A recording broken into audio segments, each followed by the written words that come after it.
Before the story begins, let's meet the key characters of this story. First, there is young Prince Aarian, brave, wise, and just, with the fire of leadership in his eyes, always guided by truth and honor. His mother, Queen Seraphina, is wise, compassionate, and vigilant, protecting both her son and the kingdom.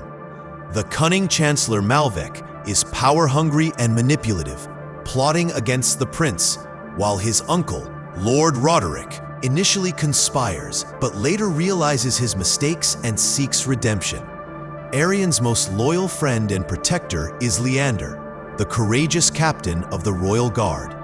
The Queen's trusted handmaiden plays a crucial role in revealing the truth.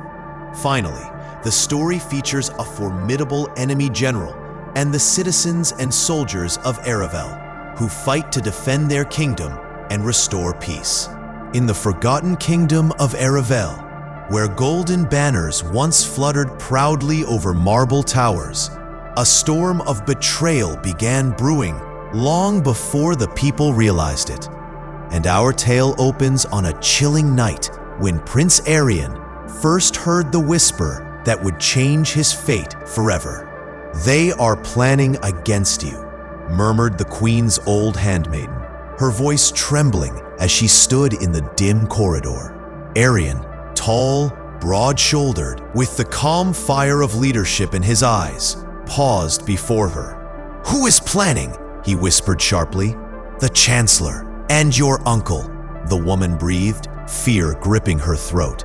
Aarian's fists tightened, but he spoke with the restraint his late father had taught him. "I will handle this with wisdom, not rage." With that, he walked toward the great hall, where Queen Seraphina, his wise, compassionate mother, waited by the throne, her silver crown glowing under the torchlight. "Mother," Aarian said softly, "rumors are rising like smoke. Something dark moves within our palace walls." Seraphina looked into his eyes with the pain of a mother, protecting both her son and her kingdom. "Power invites hunger, my son. You must walk carefully."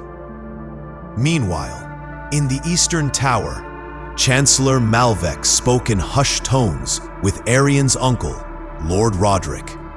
"The boy is young," Malbec hissed, "and the throne should belong to a man who understands strategy, not a child, not idealistic dreams." Roderic nodded slowly.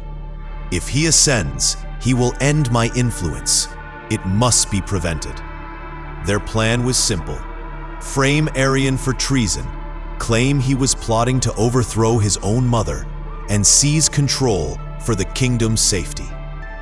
But destiny has a strange way of giving light to those who walk in truth. That night, Aarian's closest friend, the Royal Guard Captain Leander, overheard a fragment of the conspiracy. Rushing to Aarian, he whispered urgently, "They will accuse you in tomorrow's council meeting." Aarian took a long breath. Then tomorrow, truth must have a voice. The next morning, the council chamber buzzed with tension. Malbec stood tall, pretending righteousness. "My queen," he declared, "we have grave evidence that Prince Aarian plots to overthrow you." Gasps echoed across the hall. Aarian stepped forward, voice steady. "Then present your evidence," Malbec smirked. "We found forged letters." "Forged indeed," Aarian interrupted, producing a parchment sealed with the royal crest. "Because the real messenger who delivered the truth to me stands here." The handmaiden was brought forward. Shaking, she confessed everything. Malvec's face darkened. Roderic rose angrily. "Lies! Fabrication!" But Aarian lifted a second parchment, this one containing Malvec's own orders for falsifying the documents. Chaos erupted. The Queen's guards drew their swords. Malbec tried to flee, but Leander blocked him. "Your schemes end today," Leander growled. Yet Queen Seraphina raised a hand. There will be no bloodshed in my hall. The truth shall decide. She ordered a trial. For 2 days, the courtroom filled with testimonies, tears, and unmasked corruption. Malvec broke first. In a fevered rant, he confessed everything. His hunger for power, his manipulation of Roderic, his plans to weaken the kingdom before the neighboring empire attacked. Roderic, realizing he had been played, fell to his knees. Aarian approached him gently. "Brother of my father, why?" Roderic sobbed. "I feared being forgotten. I feared your strength would overshadow me." Aarian placed a hand on his shoulder. Strength is meaningless without unity. On the morning of the verdict, the entire kingdom gathered. Queen Seraphina announced with sorrow, "Malvec is banished. Roderic may redeem himself in service to the people he betrayed." Then she turned to Aarian. "My son, you have shown wisdom beyond your years, courage beyond your duty, and compassion even toward those who wronged you." The crowd erupted in cheers as she declared him crown prince. But the story did not end there. Days later, an army from the neighboring empire marched toward Aravelle, expecting to find chaos. Instead, they found a united kingdom led by a prince who had faced darkness and chosen honor.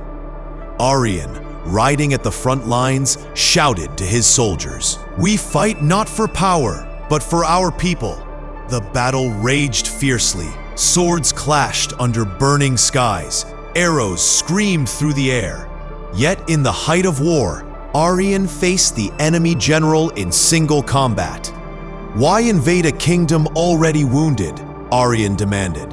The general growled, "Because wounded kingdoms fall easily." Aarian replied, "Not when they rise with truth." With one decisive move, Aarian disarmed him. The enemy troops surrendered. Peace was restored. And as Aravelle rebuilt, Queen Seraphina watched her son with pride. "A true king is not crowned by gold," she whispered. "He is crowned by honor." Aarian bowed his head. "Then I shall be worthy." And thus the kingdom flourished, not through fear or force, but through the leadership of a prince who embraced justice, responsibility, and compassion. Moral of the story: true leadership is not about power, but about responsibility, wisdom, and the courage to choose honor over ambition. Like, comment, and subscribe to my channel for more amazing tales. Thank you for staying with shaNquery.